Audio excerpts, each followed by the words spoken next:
Deus, em nome de Jesus, louvamos, ó Pai, por estarmos aqui na Tua casa, para Te adorar, para Te louvar. E nós Te louvamos, ó Deus, pela chuva que cai. Te louvamos, ó Deus, pelo tempo de louvor. E Te louvamos porque podemos agora meditar na Tua palavra. Por isso Te peço, em nome de Jesus, todo e qualquer impedimento à Tua palavra sejam vencidos agora no poder e na autoridade que há no nome de Jesus. Que ela nos alcance e cumpra em nós o propósito para o qual o Senhor a enviou. Em nome de Jesus. Amém. Evangelho de Lucas, capítulo de número 16, versos 14, diz assim: Os fariseus, que eram avarentos, ouviam tudo isto e o ridiculizavam. Mas Jesus lhes disse: Vós sois os que vos justificais a vós mesmos diante dos homens, mas Deus conhece o vosso coração. Pois aquilo que é elevado entre os homens é abominação diante de Deus. A lei e os profetas vigoraram até João.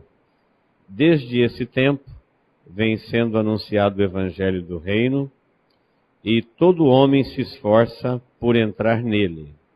É mais fácil passar o céu e a terra do que cair um tio sequer da lei. Amém? Esse texto tem como contexto que antecede, Jesus está repreendendo os religiosos, os líderes, os fariseus, os saduceus, e o motivo da repreensão é a avareza. Eles eram avarentos, eles eram religiosos, eles eram carnais, mas ao mesmo tempo eles queriam ser de Deus. E Jesus diz para eles que eles não podem servir a Deus e a Mamon. Eles vão ter que escolher. Você só pode servir a um Deus, e o Deus que você escolher será o seu Deus. Então, um dos grandes problemas da humanidade para se relacionar com Deus desde o princípio é riquezas, prazeres e glórias.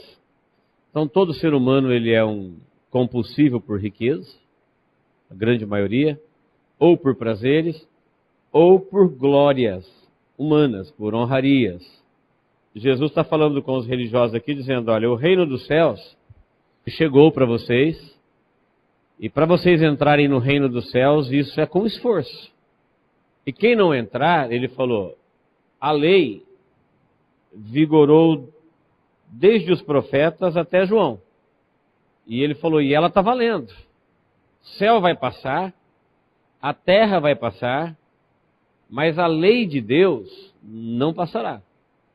Nem um tiozinho, nem um jotinha, nem a menor letrinha de tudo que Deus escreveu na lei não prescreveu.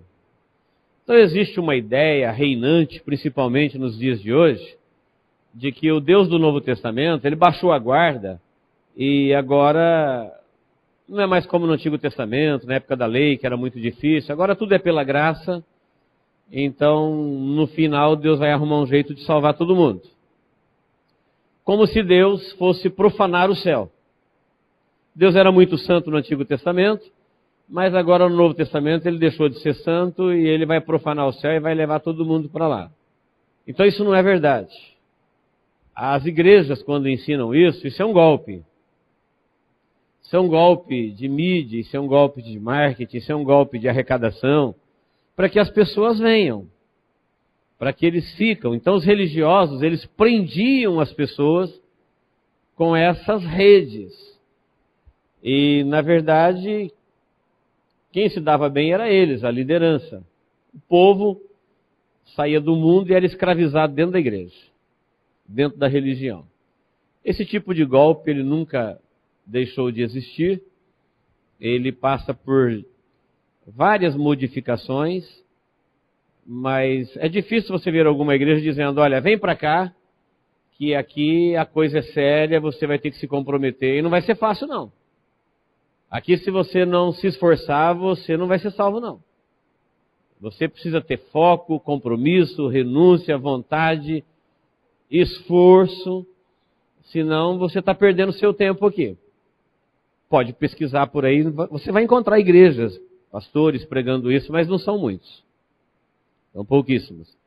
A grande maioria vem que aqui você está tranquilo, aqui você está no lugar certo, e aqui você vai ser salvo, e se não estiver aqui você está perdido. Então quando Jesus diz assim, olha, desde os profetas vigoraram a lei, e agora o reino dos céus chegou até vocês. Então o reino dos céus é de graça, ele é gracioso, é a maior coisa que já pôde acontecer ao homem, é Deus enviar as boas novas, reino é boas novas do Evangelho. Quais são as boas novas? É que Deus resolveu não punir o homem e aceitou a punição de Jesus no lugar do homem.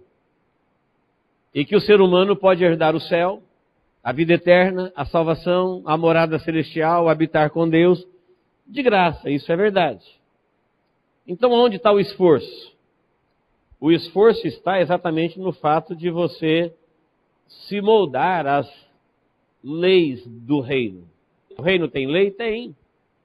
Assim como a lei do Antigo Testamento tinha graça, o Novo Testamento, que é o tempo da graça, também tem lei. Tanto é que ele diz assim, olha, a lei está vigorando, eu não vim destruir a lei, eu vim cumprir. Eu vim cumprir porque vocês não podem cumprir, ela é muito rigorosa e eu cumpro para vocês. E vocês entram no reino, mas para entrar no reino e para permanecer no reino, você vai precisar de esforço. Então, no primeiro momento, você já entende no texto que antecede, que Jesus está dizendo, olha, para Deus trazer para o homem as boas novas, isso custou muito para Deus. Não foi assim, Deus falou, eu vou dar uma boa notícia para vocês. Vocês estão salvos. Não. Planejou antes da fundação do mundo a morte do seu filho. Deus assistiu à morte dos seus profetas. Deus assistiu à morte dos seus fiéis para trazer as boas novas do Evangelho, profetizando, falando. E por último, a rejeição do seu filho. E tudo isso para dizer ao mundo uma boa notícia, boa e nova. Olha, vocês foram reconciliados com Deus na morte dele. Então, da parte de Deus, teve muito esforço. Um grande sacrifício. Um grande projeto. Um grande amor, um grande perdão, uma grande misericórdia para aceitar o homem. E agora o homem, ser humano, uma vez que ele entende que Deus fez tudo por ele, ele aceita Deus, aceita que foi aceito e se submete fielmente a Deus. Porque a turma que Jesus está falando aqui, eles queriam correr atrás de Mamon, servir Mamon, enfim, eles querem ficar com Deus. Queriam correr atrás da carne, viver os prazeres da carne, mas no final eles queriam ficar com Deus.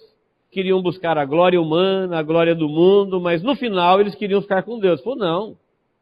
Se você quiser servir Mamon, Mamon tem seus prêmios.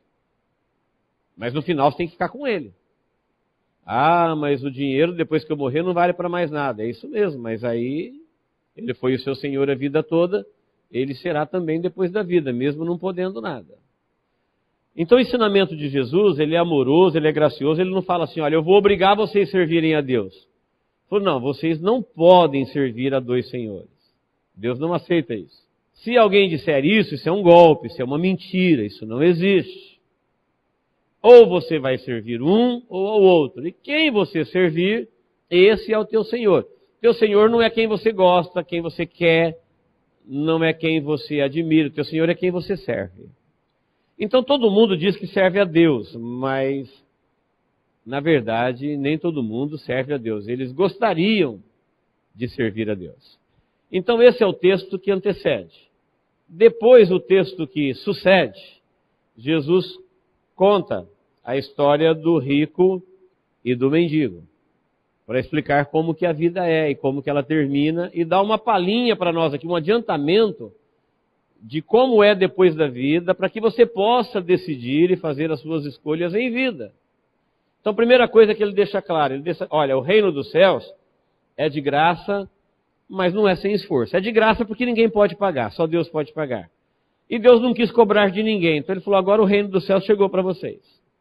Mas custou muito para Deus, e vai custar para você o seu compromisso, a sua lealdade. Porque ele está falando com pessoas infiéis. Era gente que se dizia gente de Deus, mas era infiel a Deus, principalmente. Era gente que se dizia gente que faz a vontade de Deus, mas na verdade ele fazia a vontade deles. Eles oprimiam as pessoas, enquanto que Deus libertava. Então ele repreende eles e diz assim, olha, o reino dos céus chegou para vocês. Deus não vai colocá-los dentro dele à força. E se você resolver aceitar o reino, então você vai precisar de esforço. Senão você não permanece dentro dele. E deixa o aviso da lei. Falou assim, olha, a lei está valendo. Quem não estiver dentro do reino, ele está debaixo da lei. Você não vai encontrar na lei, lá no Apocalipse, no final, que fala assim, olha, não tinha mais lei, ninguém foi julgado. Foi cada um julgado segundo as suas obras. A lei está valendo. Para quem que a lei não precisa mais? Quem está debaixo da graça. Quem está debaixo da graça? Quem está no reino. E quem está no reino é servo de Jesus, é gente do Evangelho. Para esses, não há mais lei. Por que não há mais lei? Porque a lei diz que eu sou pecador e eu tenho que morrer. Mas Jesus já morreu por mim, então não preciso morrer duas vezes. Deus já aceitou a morte de Jesus por mim. Eu sou dele, sou fiel a ele. Você é dele, você é fiel a ele. Então a lei não te alcança mais. Nenhuma condenação há para aqueles que estão em Cristo Jesus, que não andam segundo a carne. Olha para quem não há condenação. Não andam segundo a carne, eles andam segundo o Espírito, portanto o Espírito de Deus os livrou da punição da carne. Quem não está andando segundo o Espírito, permanece a lei. Então todos nós somos avisados junto com a mensagem maravilhosa do Evangelho, porque o Evangelho é indizível dizer tudo que o Evangelho é. O Evangelho é a grande boa nova que Deus falou assim, olha, tem uma notícia para a humanidade que é boa e é nova. E quando Deus fala que uma coisa é boa, é porque ela é boa. Está dizendo, olha, o céu está aberto para você. Você não tem mais que pagar nada para Deus. Deus vai pagar todos os seus pecados em Cristo Jesus. Agora você precisa ser fiel a Ele. Por isso, no contexto, ele está dizendo assim, olha, quem é fiel no pouco, é fiel no muito. Então ninguém se engane. Dizendo, se eu tivesse muito, eu seria fiel. Ele falou, não, quem é fiel no pouco, é fiel no muito. Ele falou, quem não é fiel a Deus nas coisas deste mundo injusto, jamais herdará as coisas verdadeiras. Então as verdadeiras riquezas de Deus, ela não está nesse mundo onde tem demônios e morte e problemas. Ela está num outro plano. Só que quem foi infiel neste plano, jamais vai herdar o outro. Se vocês não foram fiéis nas riquezas de origem injusta, se você não foi fiel naquilo que nem seu era, porque as riquezas do tempo presente, gente, não é nossa. Nós somos administradores. Nada aqui é nosso. Porque só é meu aquilo que ninguém pode me tomar.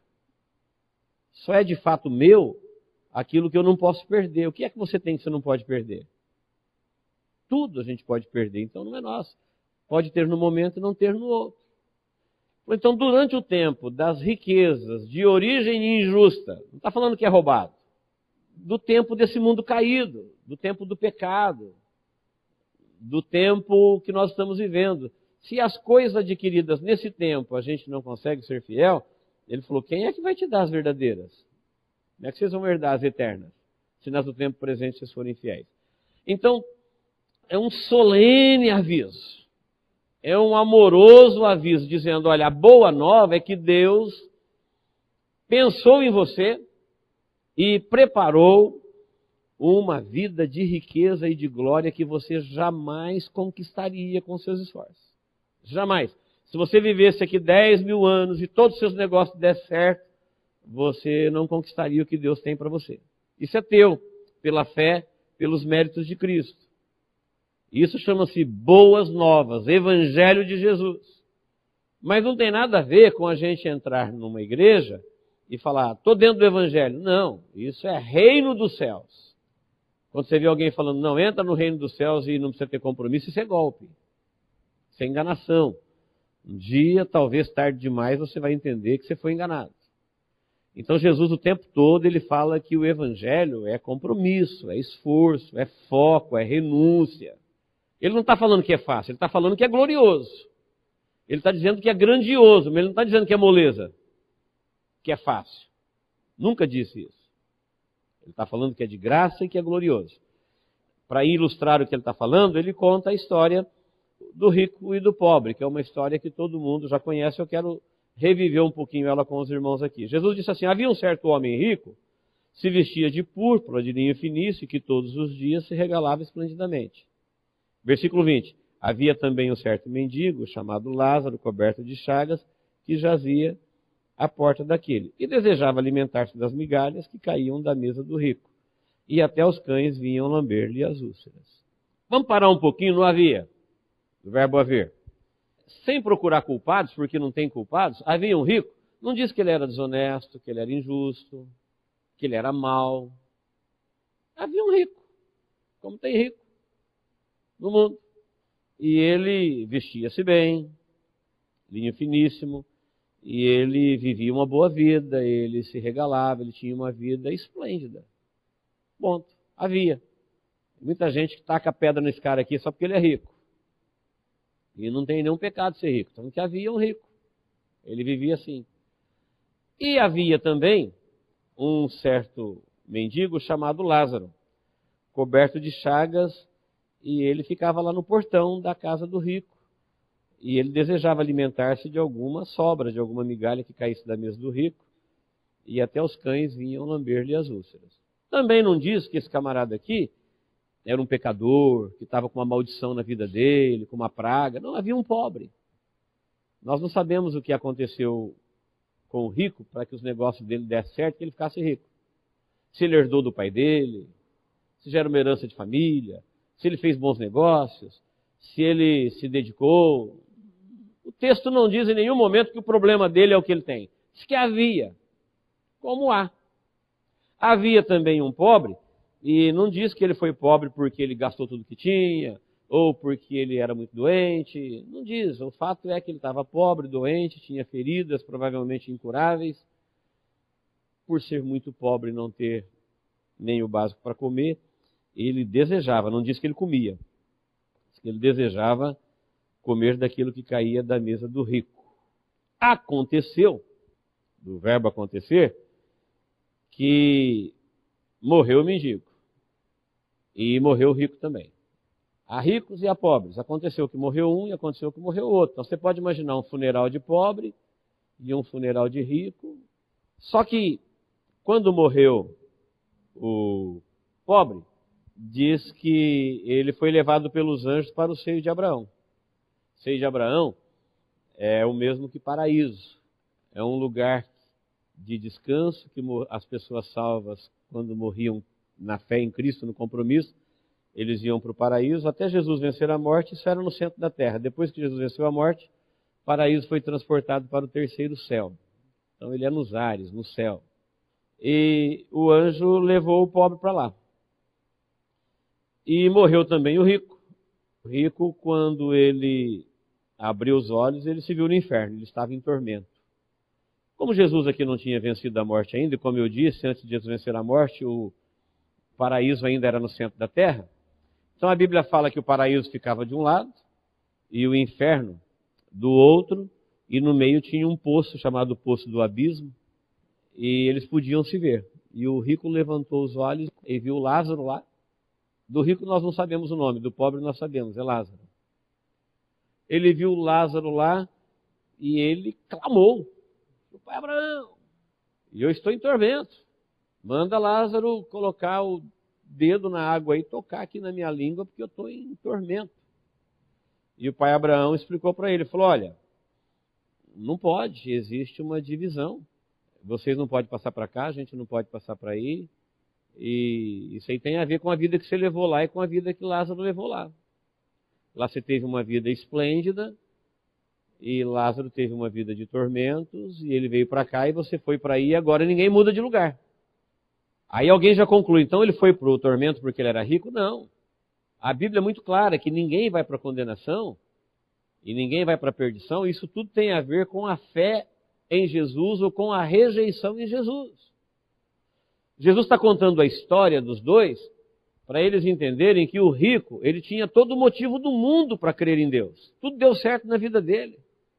Se ele fosse fiel a Deus, teria muito mais facilidade para ser fiel a Deus do que o pobre. O pobre que tinha dificuldade para ser fiel a Deus, porque a vida para ele era muito sofrida. Lembra que a mulher de Jó falou para ele, você vai ser fiel a Deus agora nessa situação aí, doente, pobre, abandonado? Amaldiçoa Deus logo, acaba com isso, morre. Ele falou, você fala que não é uma doida. Ele não chamou ela de doida, ele falou, você fala como uma doida. Só doido fala isso. Você vai romper com Deus? Você vai ser infiel a Deus? E quando a vida acabar, com quem você vai se encontrar? Foi o que Jó disse para ela. Então Jesus está contando o texto, o contexto do texto que nós lemos, exatamente porque ele está falando, olha, o reino dos céus foi oferecido. Você não pode servir dois senhores e entrar lá. Lá é para os servos do Senhor Jesus, é o reino dele, é o reino de Deus que existe em Cristo Jesus. Não tinha reino dos céus antes de Jesus nascer de Maria e falar, chegou para vocês agora o reino dos céus. A partir de agora chegou. Antes ele era prometido, ele não tinha chegado, agora chegou. E daqui a pouquinho ele não existirá mais, quem entrou, entrou. Hoje ele está com as portas abertas. Aí Jesus faz a advertência, olha, quem não estiver no reino, tem lei, hein? A lei de Deus corta na justiça dele. Se alguém perguntar, por que esse homem era rico, por que o outro era pobre? Porque é assim na terra desde a queda, a terra se tornou um lugar injusto. Porque justiça se chama igualdade. Um mundo justo é um mundo onde todo mundo tem o mesmo valor, tem os mesmos recursos, tem os mesmos direitos. Isso é justiça. Então você pode olhar à sua volta que você vai ver que nós vivemos num mundo injusto. Por isso Jesus chama as riquezas da injustiça. Porque o nosso mundo é muito desigual. Nós temos mais do que muita gente e menos do que muita gente. Há muita desigualdade. E aí Jesus, para deixar claro o ensinamento dele, falou, olha, havia um homem rico. Ele vivia uma vida rica, vida boa, e vida boa passa rápido, né? Férias passa rápido, um mês de trabalho demora. Os dois períodos são iguais, mas a sensação que a gente tem é que momentos bons voam e momentos ruins se arrastam. Então dá para entender que a vida do rico voou. Bons relacionamentos, boas roupas. Nem prestou atenção que tinha um pobre no portão dele e que aquele pobre, longe de ser uma afronta para ele, uma vergonha, um cara ali mostrando a desigualdade e a injustiça, aquele pobre talvez foi permitido por Deus como sendo uma oportunidade última para chamar a atenção dele. Tipo assim, moço, tá vendo esse cara aí? Olha a situação dele, ele é fiel a Deus.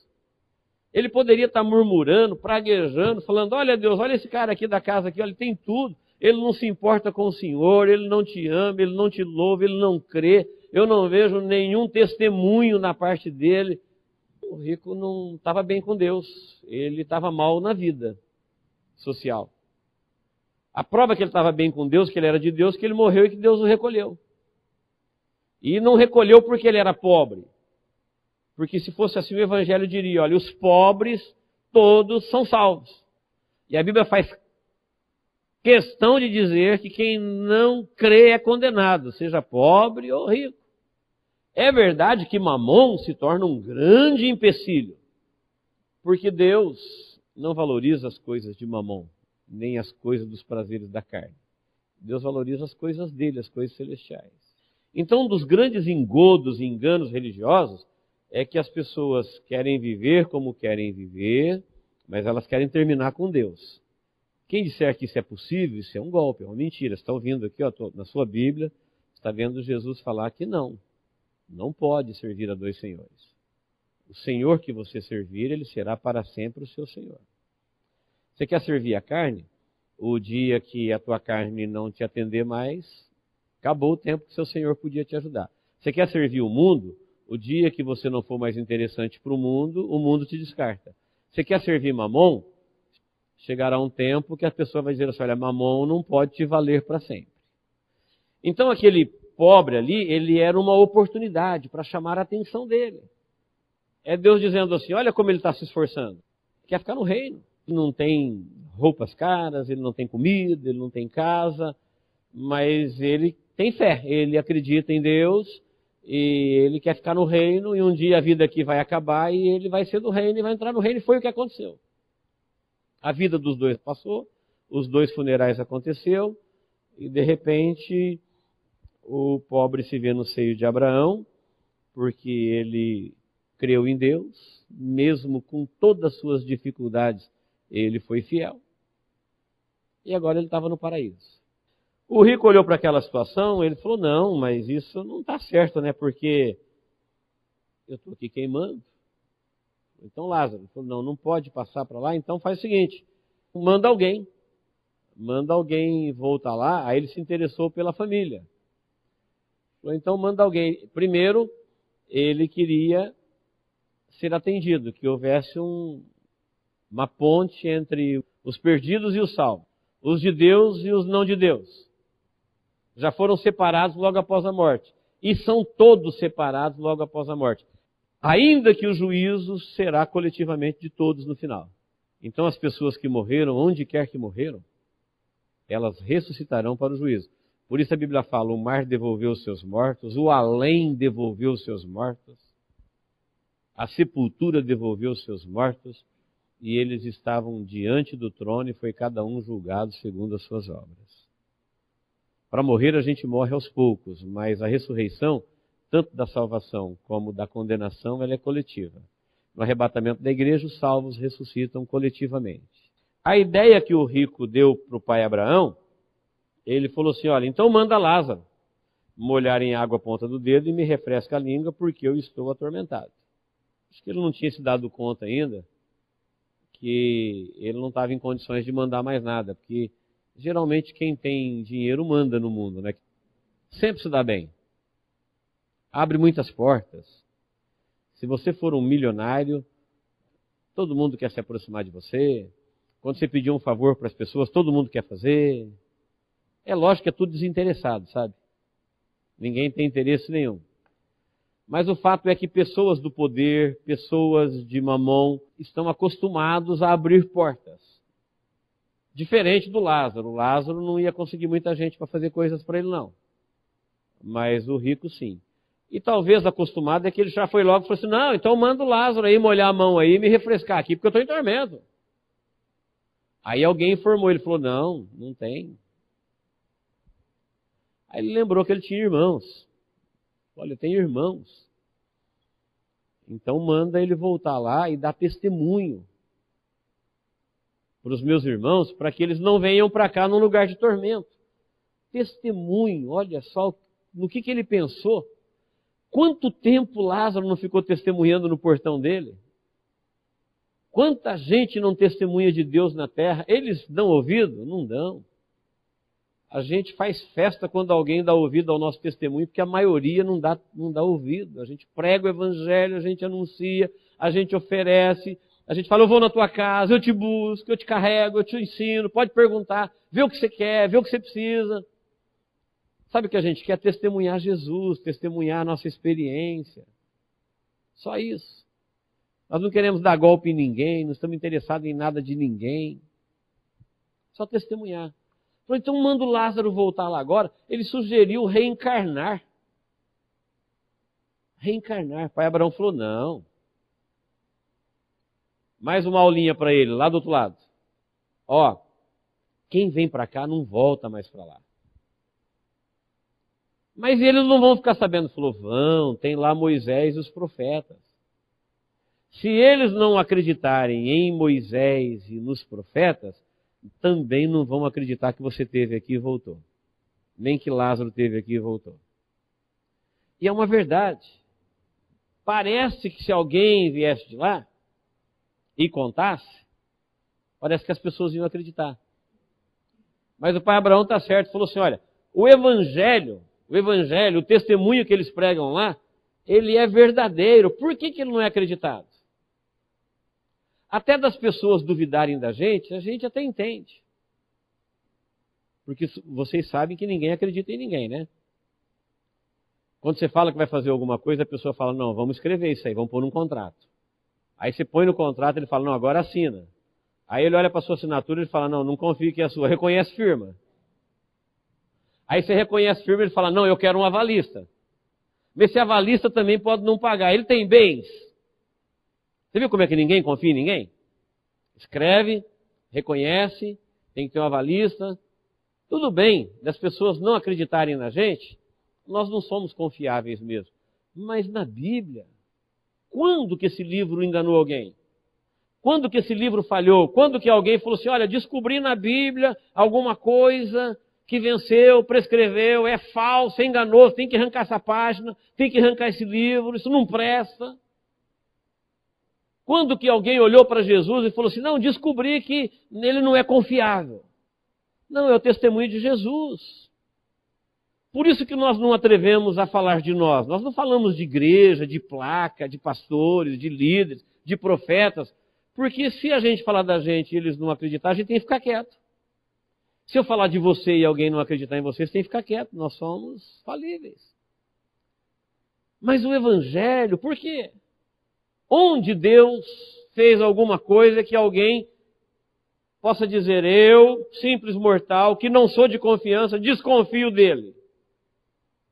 Agora, lá do outro lado, ele lembra que tem um testemunho. Não, se alguém for lá e der testemunho, eles vão acreditar. Não vão, nós não somos confiáveis. Se você quer ter certeza que você não é confiável, começa a falar para alguém amanhã que você foi no paraíso e voltou. Chama uma pessoa e fala, olha, eu fui no paraíso e voltei, eu reencarnei. Eu estou morando no meu corpo pela segunda vez. O que você acha que vai acontecer? Se insistir nessa ideia, talvez eles te vistam uma camisa de força. E te dão uns remedinhos fortes para você beber. Foi o que o pai Abraão falou assim, ninguém vai acreditar. Porque se eles não acreditam em Moisés e nos profetas, que trouxeram um evangelho eterno, infalível, poderoso, eles vão acreditar que você reencarnou? Não vão. Portanto, a oportunidade deles, a oportunidade da vida deles, a graça de Deus caiu na cabeça deles. O evangelho de Deus caiu assim, olha, poderosamente enriquecendo eles, é eles entenderem que Deus, por sua infinita graça, sem ter que fazer isso, sem nos dever absolutamente nada, diz, eu vou salvar o homem. Porque o problema não é desse homem que é rico, o problema não é desse homem que é pobre, o problema é do homem, o homem está maldito. Havia um homem lá, como tem outro ali. Um é pobre aqui, o outro é rico ali. Tem a ver com as suas oportunidades, o quanto que ele se interessou pelo reino. Um com toda a sua facilidade não se interessou. O outro com toda a sua dificuldade se interessou. Jesus está contando isso para os religiosos, por quê? Porque eles se achavam detentores do céu. Eles achavam que o céu já era deles. Ele falou, olha, a lei está valendo, hein? Não vai alegar ignorância depois. Aí conta essa história de alguém que depois foi querer alegar ignorância. Falou, não, você viveu esplendidamente. Tenho certeza que lá com Abraão está cheio de ricos. Ainda que Jesus tenha colocado as riquezas como uma das grandes barreiras para o homem romper para ser fiel a Deus. Mas nunca colocou a riqueza como um problema de condenar ninguém. E nem a pobreza como motivo de condenar alguém. Se fosse assim, toda pessoa que se converte, Deus tinha que colocá-lo na miséria. Toda pessoa que se converte, Deus teria que colocá-lo no sofrimento. Não está falando de um sofrimento de você ter que merecer a salvação. Ele está falando de um sofrimento para você entender a grandeza do reino e enfrentar o que tiver que enfrentar, renunciar o que tiver que renunciar, para se achar fiel. Porque agora nós estamos no tempo das coisas injustas. Das coisas que parecem nossas, mas não são nossas. Que parece que nós temos, mas nós não temos.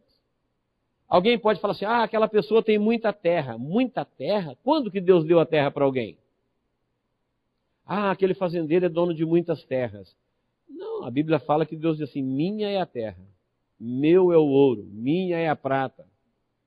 Então, na verdade, a terra é de Deus, um dia Jesus volta para reinar sobre ela, e o que as pessoas tiveram, durante o tempo que nela sobreviveram, aqueles que viveram sobre a face da terra, tiveram o direito de administrar, que foi o próprio Deus que deu para Adão, dizendo, governe. Deus não quer terra para ele. Ele criou a terra para nós. Deus não quer riquezas para ele, as riquezas são para nós. Nós perdemos as maiores quando nós somos infiéis. Porque Deus não quer descapitalizar ninguém. Deus não quer desterrar ninguém. Foi Ele que deu a terra. A terra é tua. Governe, domine, sujeite. Ela está cheia de coisas boas.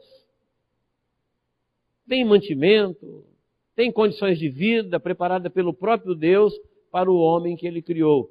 O homem rompe com Deus e quer viver com as riquezas de Deus. Riquezas de Deus não existem sem Deus. O que existe sem Deus são riquezas enganosas, chamadas na Bíblia de riquezas da injustiça. Riquezas de Deus, elas existem em Deus. O problema não é daquele homem, daquele irmão, daquela irmã, o problema é do homem. Certa feita perguntaram para Jesus quando viram um homem cego de nascença: Senhor, quem pecou? Foi ele ou seus pais para que ele nascesse cego? Ele falou: nem ele e nem seus pais. É assim para que a glória de Deus se manifeste. Ele está dizendo, Deus está providenciando alguma coisa para o homem. Ele é produto do meio. Essa terra acontece isso, pessoas nascem cegos. Mas a culpa não é deste homem. E nem do outro homem que vocês estão apontando que é o pai dele. A culpa é do homem. Então a culpa é do ser humano. Ele trouxe maldição para a terra e nós herdamos isso. Jesus trouxe a bênção e ela graciosamente caiu na nossa cabeça por misericórdia. Quando eu falo caiu na nossa cabeça, eu quero dizer que Deus não tinha que nos salvar, nós não fizemos por merecer, é graça pura. E nós corremos o risco de perder tão grande amor, tão grande graça, com as nossas infidelidades, com as nossas distrações. Então, um dos grandes enganos da religião é achar que uma vez que você é religioso, então agora tudo que é de Deus é teu também, porque afinal você é religioso. É assim que pensa o cristão, é assim que pensa o espírita, é assim que pensa o hindu, é assim que pensa o budista, é assim que pensa o islâmico. E não precisa ser conhecedor de nada para ver que são grupos distintos, mas está todo mundo pensando assim, uma vez que eu sou fiel a uma religião, então tudo que Deus prometeu é meu. Não. Jesus disse, reino dos céus mesmo é com esforço, porque tem um inimigo que não quer que você entre lá, tem uma carne que não dá a mínima para as coisas do céu, nossa carne não se importa com as coisas do céu, e tem um mundo cheio de enganos. Então, para você vencer um mundo de engano, uma carne que não se converte, e um reino das trevas que fará de tudo para você perder o que Deus te deu, você vai precisar de muito esforço.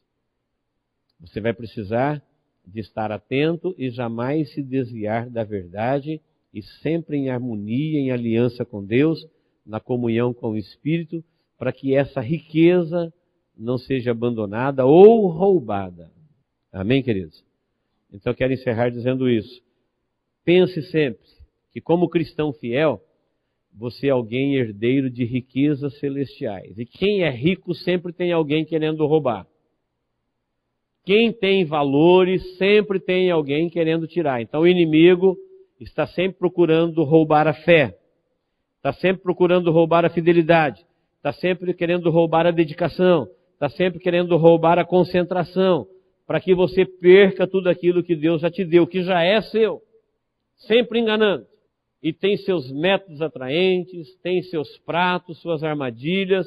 Nós somos iluminados pelo Evangelho. Então Jesus disse assim, olha, o céu e a terra vai passar, mas a lei não.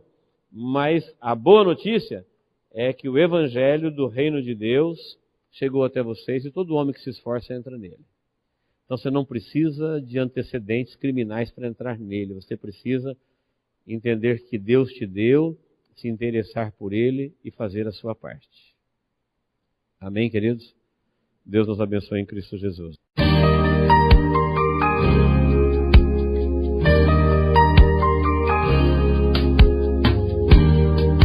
Esta mensagem foi gravada ao vivo quando ministrada na Igreja Evangélica Manancial. Este tema e outros mais estão à disposição do público a preço de custo, com o único objetivo de proclamar a palavra de Jesus nestes últimos dias. Adquira, ouça, creia, pratique e presenteie alguém que você ama com esta mensagem, a palavra de Deus.